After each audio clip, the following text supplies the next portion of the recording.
Falenderimet dhe lavdërimet i takojnë Allahun xhalla shanuhu, salatet, selamet, përshëndetjet më të mira qofshin mbi profetin Muhammed alayhi salatu wassalam, mbi familjen e tij të pastër, mbi shokët e tij besnik dhe mbi gjithë ata besimtarë që ndoqën dhe do ta ndjekin rrugën e tij deri në ditën e gjykimit. Të nderuar besimtarë, vëllezër dhe motra, do të flasim sot për një çështje shumë të rëndësishme, që prek aspektin e rregullimit të moralit të besimtarit. Sot në këtë ditë po shpenzohen miliona e miliarda vetëm në pamjen e jashtme të njerëzve, po zhvillohen konkurse bukurie nga më të ndryshmet që të shpalosim anën e jashtme të njerëzit. Sigurisht që është shumë e rëndësishme veshja, dukja, rregulli i jashtëm i njerëzit, porse kjo nuk ka asnjë vlerë nëse besimtari nuk ka rregulluar aspektin e tij, anën e tij të brendshme që është morali i tij. Pra besimtari duhet të rregullojë moralin e tij, e cila pasqyrohet edhe në pjesën e jashtme të tij. Pra në moment që besimtari është i pajisur me moralin e Kur'anit, në moment që besimtari është i pajisur me moralin e Allahut xhalla shanuhu, me moralin hyjnor, atëherë e gjithë kjo reflekton në fytyrën e tij, në veshjen e tij, në gjithçka që përmban atë. Prandaj është shumë e rëndësishme që ne fillimisht të kuptojmë se pse Allahu xhalla shanuhu e ka përzgjedhur një fe si Islami dhe e ka dërguar tek njerëzit. Dhe Allahu xhalla xhelaluhu me anë të kësaj synon që të rregullojë tre gjëra, tre aspekte kryesore në jetën e njerëzit. E para është që të rregullojë aspektin e besimit ndërmjet njerëzit dhe Allahu xhalla shanuhu. Pra që njeriu ta njohë Zotin e gjithësisë si krijuesin e vetëm, si Zoti i vetëm i denjë për adhurim. Njeriu në vetvete është besimtar. Dikush beson Zotin, dikush beson një fuqi të mbinatyrshme, dikush beson diçka tjetër. Është natyra e njeriu që të besojë diçka, e kërkon me patjetër besimin. Porse Allahu xhalla xhelaluhu me anë të Islamit synon që njerëzit të orientojnë drejt asaj që është besimi i vërtet, për ta njohin Allahun xhalla xhelaluhu si Zoti i denjë për adhurim. Aspekti i dytë që Allahu xhalla shanuhu synon që me anë të kësaj feje të rregullojë është pikërisht njeriu me njerëzit e tjerë. Pra të rregulloj relatat midis njeriu dhe anëtarëve të tjerë të shoqërisë. Pra që njeriu të jetë shembull në shoqërinë ku ai ndodhet. Pra që njeriu, pavarësisht besimit të tij, ai është një anëtar i shoqërisë ku ndodhet. Profeti alayhi salatu wassalam lidhur me këtë çështje na tregon që një besimtar i cili gjendet midis njerëzve, midis shoqërisë, vuan me hallet e shoqërisë, është më i mirë se sa një besimtar i cili largohet nga njerëzit dhe adhuron Allahun xhalla shanuhu i vetëm. Pra kjo na tregon që besimtari duhet të integrohet me shoqërinë ku ndodhet. Kjo na tregon që besimtari duhet përfshihet në zgjidhjen e halleve dhe problemeve që ka shoqëria ku ndodhet. Dhe sidomos në një shoqëri si kjo e jona, besimtarët duhet të angazhohen maksimalisht në rregullimin e moralit të shoqërisë, në rregullimin e moralit të rinisë shqiptare. Pra besimtari e ka detyrën mbi su për këtë gjë. Ndoshta jo duke dalë, jo duke predikuar nëpër rrugë, por që besimtari këtë gjë e bën duke jetuar vetë Islamin e tij. Këtë gjë besimtari e bën më së miri duke dhënë shembullin e jetuar. Dhe atëherë ne do të shohim që do të kemi një rregullim, do jemi rregullator në shoqërinë ku neve ndodhemi. Aspekti i tretë është pikërisht kjo që po flasim, është morali i njeriu. Pra Allahu xhalla xhelaluhu synon pra që të rregullojë moralin e njeriu, pra tek në mbar shoqërinë. Dhe profeti alayhi salatu wassalam thot, unë nuk jam dërguar për gjë tjetër veçse për të plotësuar moralet e larta. Pastaj Allahu azza wa jalla thot, innaka la'ala khuluqin azim, me të vërtetë që ti je në moralet e larta, i thot profetit alayhi salatu wassalam. Pra ti je zotëruesi i këtyre moraleve të larta dhe ti je shembulli më i mirë për gjithë njerëzimin. Pra dhe këtë na tregon Kur'ani famëlar. Pra shembulli më i mirë për të ndjekur në aspektin e besimit, në aspektin e praktikës, në aspektin e moralit, në aspektin e jetës familjare dhe çdo gjë tjetër, është pikërisht profeti alayhi salatu wassalam. Dhe lidhur me këtë, Allahu xhalla xhelaluhu na tërheq vëmendjen në Kur'anin famëlar, një të vërtetë ku thot Bismillahirrahmanirrahim, ya ayyuhalladhina amanu taqullaha wa qulu qawlan sadida. Pra na tërheq vëmendjen tek fjala e besimtarit. Dhe gjithashtu profeti alayhi salatu wassalam na tërheq vëmendjen në dy parime, në dy çështje shumë të rëndësishme në jetën e besimtarit dhe thot el muslimu men salima al muslimuna min lisanihi wa yadihi. Pra besimtari i vërtet, besimtari që ka arritur besimin e vërtet është ai i cili i siguron besimtarët e tjerë nga gjuha dhe nga dora e tij.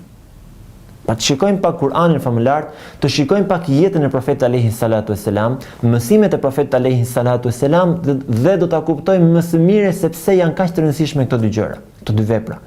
Pra fjala e drejtë edhe të bëjmë kujdes në dorën tonë, me pushtetin që ne mund të kemi. Pra profeti alayhi salatu wasalam thot: "El muslimu men salima el muslimuna min lisanihi wa yadihi." Pra një besimtar i vërtet është ai i cili i siguron besimtarët e tjerë nga gjuha dhe nga dora e tij. Nëse ne me gjuhën tonë dhe me dorën tonë, pra këtë mund të kuptojmë, ne i bëjmë padrejtësi dhe i dëmtojmë të tjerët, do të thotë që ne në aspektin e besimit nuk jemi aty ku kërkon profeti alayhi salatu wassalam. Pra sado që i quajmë veten besimtar, ne nuk e kemi përsosur veten tonë. Pra ne nuk i kemi shtuar vlerat e moralit. Pra ne nuk i kemi shtuar parimet e Islamit dhe parimet e profetit alayhi salatu wassalam, nuk i kemi bërë pjesë të jetës tonë siç duhet. Prandaj duhet të bëjmë kujdes, të shikojmë veten para pasqyrës dhe ta rregullojmë atë. Të bëjmë kujdes, të kemi një vëlla besimtar i cili bën rregullatorin për ne. Ashtu siç thot profeti alayhi salatu wassalam, pa që besimtari është pasqyrë për besimtarin. Kur e shikon veten tek ai person, ti shikon dhe rregullon veten tënde. Pra siç del besimtari para pasqyrës për të rregulluar, ashtu del, pra ashtu e ka dhe besimtarin përpara vetes për ta rregulluar atë. Për t'i treguar cila është e mira dhe cila është e keqja. Për t'i treguar ti cila është e drejta dhe cila është e gabuara. Dhe profeti alayhi salatu wasalam na tërheq vëmendjen në këtë çështje, duke thënë, pra dora edhe gjuha.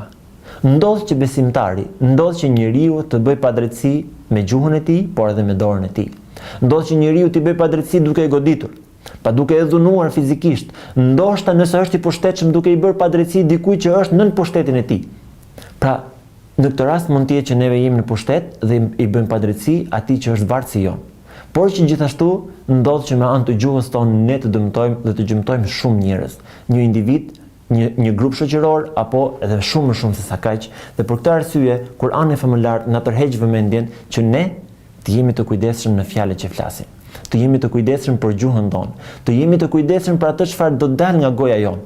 Dhe sot, të nderuar vëllezër dhe motra, kur e lexojmë këtë hadith të profetit alayhi salatu wassalam, pa pjesën min lisanihi, ne mund ta kuptojmë shumë mirë, pra mund ta interpretojmë shumë mirë, që mund thotë edhe, pra jo vetëm nga gjuha juaj, por edhe nga lapsi juaj, edhe nga tastiera juaj, edhe nga rrjetet sociale që ju zotëroni, sepse sot fatkeqësisht njerëzit pa menduar dy herë se çfarë thonë, pa menduar dy herë se çfarë do të shkaktojë ajo fjalë që del nga goja e tyre, me njëherë shkruajnë, me njëherë nxjerrin nëpër rrjetet sociale, nëpër portale të ndryshme, pra gjëra të cilat janë të pavërteta ndoshta.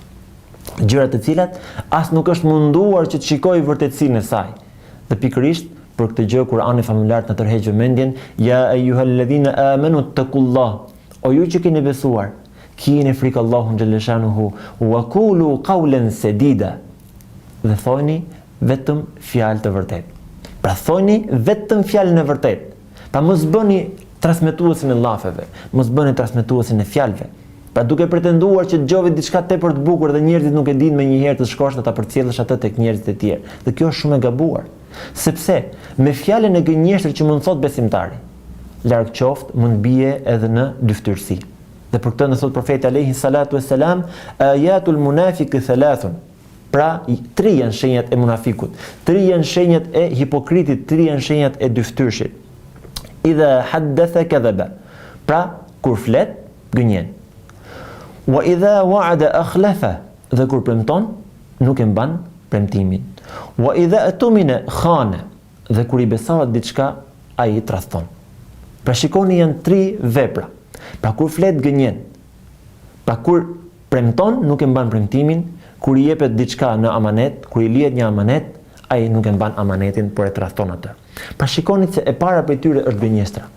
Për një besimtar, pra i cili është pajisur me besimin në Allahun xhaleshanuhu. Pra të besosh tek Allahu do thotë të besosh të vërtetën. Të besosh profetin alayhi salatu wassalam dhe gjithë profetët e tjerë, do thotë të besosh të vërtetën. Të besosh librat e shenjtë, do thotë të besosh të vërtetën. Dhe nuk ka të vërtetë më të madhe se kaq. Ndërsa në këtë zemër nuk mund ketë vend për gënjeshtrën, sepse gënjeshtra është shenjë e munafiklikut. Gënjeshtra është shenjë e hipokrizisë. Dhe për këtë arsye ne duhet që ndrojmë larg saj, sepse profeti alayhi salatu wassalam na tregon dhe thotë, gënjeshtra tërheq pas vetes një gënjeshtër. Çdo vepër e ndaluar pas saj fshihet një gënjeshtër. Shpesh herë njerëzit ndoshta duke pretenduar që një gënjeshtër e vogël është, nuk ndodh asgjë. Pa kjo është shkatrimi më i madh. Gjunahun e vogël, ta shikosh gjunahun ta shikosh të vogël, ky është shkatrimi më i madh. Sepse Kjo do të thotë që zemra jote mësohet me atë vepër, mendja jote mësohet me atë vepër, sjellja jote është rreth asaj vepre dhe të vjen si diçka normale kur ti gënjen. Por se harron besimtari që kjo vepër është një vepër e ndaluar dhe është konsideruar si një ndër gjunahet e mëdha nga profeti alayhi salatu wassalam, sepse shpesh herë ndodh që gënjeshtra të shkojnë në fitne, në shpifje. Shpesh herë ndodh që gënjeshtra, fjala e njeriu të shkojnë në përgojim, dhe kjo është shumë e rëndë për besimtarin. Dhe na vjen në mendje fjalë e profetit alayhi salatu wassalam, i cili ju drejtohet sahabeve duke thënë: "Atadruna mal ghiba." A e dini ju se çfarë është përgojimi? Sahabët thonë: Allahu dhe i dërguari i tij e din më së miri. Dhe thot profeti alayhi salatu wassalam, të flasësh për një person, diçka që nëse do të ishte prezent, do ta dëgjonte, nuk do të ishte i kënaqur me të, nuk do të ndjehej rehat me të. Njëri nga sahabët ngrihet dhe e pyet profetin alayhi salatu wassalam: "Ja Rasulullah, po nëse ajo që themi është e vërtetë dhe gjendet tek ai person?" Dhe shikoni se kjo është shumë e rëndësishme. Profeti alayhi salatu wassalam thot: "Nëse ajo që thoni ju është e vërtetë dhe gjendet tek ai person, atëherë ky është përgojimi. Dhe nëse nuk gjendet, atëherë kjo është fitne, kjo është shpifje." Pra kjo është shumë e rëndë, thot profeti alayhi salatu wassalam.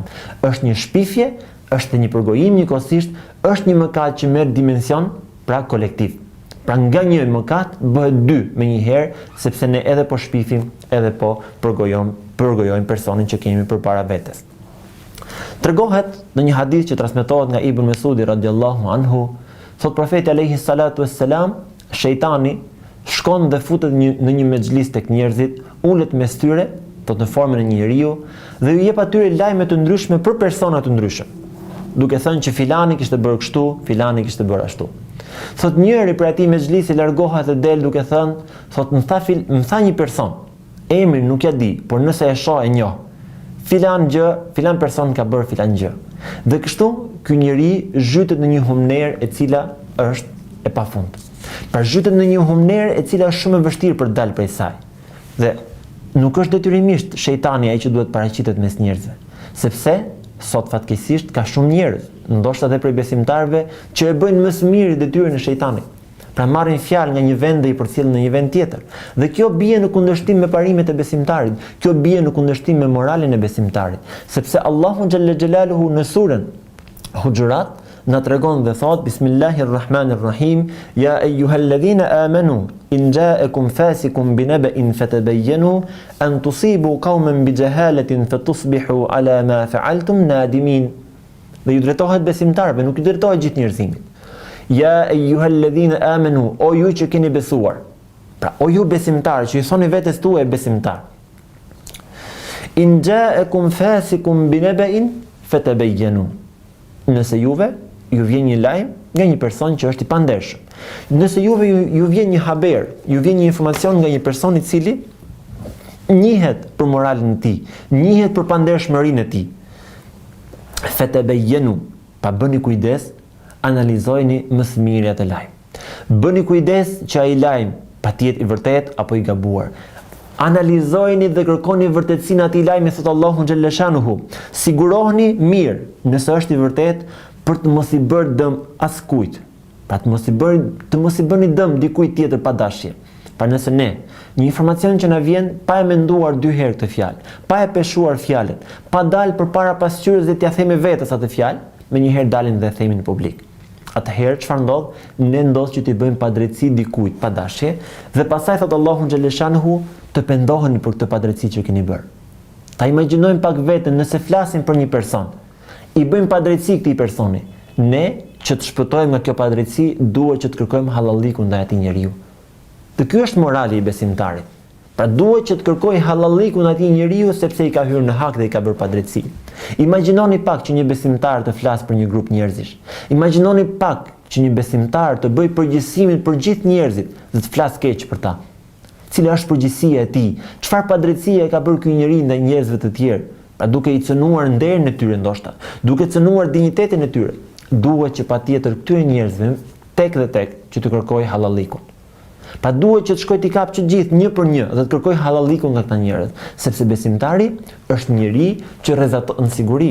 Besimtari është njeri që rrezaton sinqeritet. Besimtari është njeri i cili nuk dëshiron që të paraqitet përpara Allahut xhaleshanuhu me hakun e robit. Pra besimtari është i atill. Dhe prandaj ne shpeshherë harrojmë që Allahu xhaleshanhu na ka tërhequr vëmendjen duke thënë, pra që thojni vetëm të vërtetën. Dhe ata të cilët nuk dëshmojnë gënjeshtër. Pra këta janë besimtarët e vërtet. Pra ky është morali i besimtarit. Ky është morali i njeriut, pra i cili është i lidhur me Allahun xhaleshanuhu. Për të kthyer edhe një herë tek hadithi i Profetit alayhi salatu wassalam, el muslimu men salima al muslimuna min lisanihi wa yadihi. Pra besimtari duhet të jetë rrezatim sigurie në shoqërinë ku ndodhet. Pra besimtari duhet synojë vazhdimisht t'ia vendos synim vetes që të arrijë në të gradë ku thot Profeti alayhi salatu wassalam, që njerëzit kur ta shikojnë atë, thonë që po, ky është njëri i drejtë, ky është njëri i besës, ky është njëri i sinqert, nga ky nuk vjen e keqe. Nëse do të vi çështja për t'i lënë amanet familjen e tij, pa besimtarit ja lën pa menduar as pak. Sepse i tillë ishte Profeti alayhi salatu wassalam përpara profecisë. Dhe kjo është shumë e rëndësishme, nderuar vëllezër dhe motra. Profeti alayhi salatu wassalam epitetin Muhammedul Emin e mori përpara se ai të ishte profet dhe jo pasi ishte profet. Dhe për këtë gjë e mori sepse ai në moralin e tij ishte thuajse i përsosur që para profecisë dhe u kurorëzua gjithçka në moment që ai vjen profecia. Ai u bë krijesa më e nderuar në gjithë njerëzimin, pra krijesa më e mirë në gjithë njerëzimin. Porse morali i tij i lartë që përpara profecisë na jep ne të kuptojmë që besimtari gjithmonë ka vend për përmirësim. Pra nëse edhe ata që e urrenin, edhe ata që nuk e donin, nuk thonin dot një fjalë të keqe për moralin e Profetit alayhi salatu wassalam, kjo është një tregues shumë i mirë për çdo besimtar që ne të tillë duhet të jemi. Pa ndoshta me fjalët tona ne nuk themi dot shumë. Ndoshta ne nuk shprehim dot shumë, porse ne duhet të kemi parasysh diçka, që me sjelljen tonë ne mund të shprehim shumë. Me moralin ton, pa folur as pak, ne mund të shprehim shumë, mund të shprehim atë çfarë neve kemi në brendësinë tonë, atë çfarë neve përfaqësojmë si besimtar. Allahu xhalla xhelaluhu gjithashtu na tregon në Kur'anin famëlar që njeriu besimtar është njeri i paqes, që njeriu besimtar është ai njeri i cili është i bërmosur kokë e këmbë në paqen e Allahu xhalla xhelaluhu, ku thot Bismillahirrahmanirrahim, ya ayyuhalladhina amanu dukhulu fis-silmi kaffa. Thot o ju që keni besuar, hyni në paqen e përgjithshme të Zotit. Pra një njeri besimtar, e thamë dhe më parë, e përsëris sërish, është ai njeri i cili rrezaton sigurinë në shoqëri.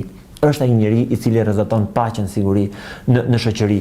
Është ai njeri i cili me sjelljen e tij flet shumë, ndërsa nuk ka nevojë që të flasë me fjalët e tij, sepse besimtari është njeri i Zotit mbi sipërfaqen e tokës. Besimtari është halife i Allahut xhalla xhelaluhu mbi sipërfaqen e tokës, është përfaqësues i legjislacionit hyjnor, që do të thotë është i drejtë, është besnik, është paqësor, është i dashur, është i thjeshtë, është bujar, është mëshirues, është falës. Pra, që gjitha këto janë parime që besimtari duhet të ketë në jetën e tij.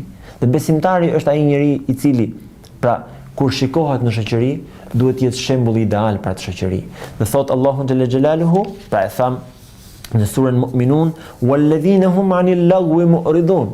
Ata të cilët qëndrojnë larg fjalëve të kota, ata të cilët qëndrojnë larg dëshmive të rrema, ata të cilët, pra këta janë besimtarët e vërtet, ata të cilët janë larg gjithçkaje që bie në kundërshtim me atë çfarë ka urdhëruar dhe me atë çfarë e kënaq Allahu xhalla xhelaluhu. Pra për besimtarin shembulli më i mirë për të ndjekur është Profeti alayhi salatu wassalam.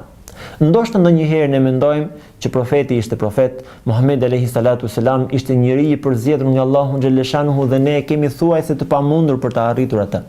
Porse ne mund të shikojmë moralin e Ebu Bekrit radhiyallahu anhu. Ne mund të shikojmë moralin e Omerit radhiyallahu anhu, moralin e Uthmanit radhiyallahu anhu, moralin e Aliut radhiyallahu anhu, saqë për Uthmanin radhiyallahu anhu transmetohet që edhe shejtani kur e shikon të ndryshonte rrugën. Pra aq i moralshëm ishte, aq i përulur ishte, aq i thjesht ishte. Pra Uthmani radhiyallahu anhu. Pra është pikërisht ky moral që u përcoll tek ta njerëz, tek ta breza me ardhin e Islamit. Pra ishte gadishulli arab. Pra ishte një vend ku mbizotëronte zullumi, ku mbizotëronte padrejësia, ku mbizotëronte e keqja, por që me ardhin e Islamit ata njerëz filluan të quheshin epoka e lumturisë. Ishin po të njëjtët persona, por me ardhin e Islamit ata njerëz u brymosën me frymën hyjnore, me moralin hyjnor dhe arritën që të ishin në atë grad ku e gjithë historia botërore dhe historia islame na flet sot për ta. Prandaj sot është detyra jonë, detyra çdo besimtari që të rregullojë veten e tij. Është detyra jonë, detyra çdo muslimani që të përfaqësoj më së miri moralet kuranore, moralet e larta për të cilat na flet profeti alayhi salatu wasalam, për të cilat na flet Allahu azza wa jall në Kur'anin e tij famullar. Prandaj, vëllezër dhe motra, është përgjegjësi e gjithë secilit prej nesh që të pajisemi më së miri me moralin e bukur. Këtë moral ta përcjellim tek familjet tona. Këtë moral ta përcjellim tek fëmijët tanë. T'i rrisim fëmijët tanë me vlerat kuranore, t'i rrisim fëmijët tanë me vlerat morale të cilat vijnë dhe burojnë nga besimi. Krahas vlerave shoqërore, vlerave humane të cilat na përcillen nëpërmjet auditorëve, nëpërmjet shkollave. T'i rrisim fëmijët tanë me frymën e besimit dhe do të shohim që ne kemi lënë investim më të madh për vendin tonë dhe për veten tonë. Pra sepse një fëmijë i hajrit është investimi më i madh, është kapitali më i madh i një besimtari dhe një besimtarie të cilët janë prindit e atij. E lutim Allahun xhelle xhelaluhu na bëj nga ata besimtar të cilët rrezatojnë siguri, na bëj nga ata besimtar të cilët rrezatojnë paqe, na bëj nga ata besimtar të cilët janë shembull të mirë për shoqërinë ku ata gjenden, na bëj nga ata besimtar me të cilët Allahu xhelle xhelaluhu është i kënaqur me ta. Assalamu alaikum wa rahmatullahi wa barakatuhu.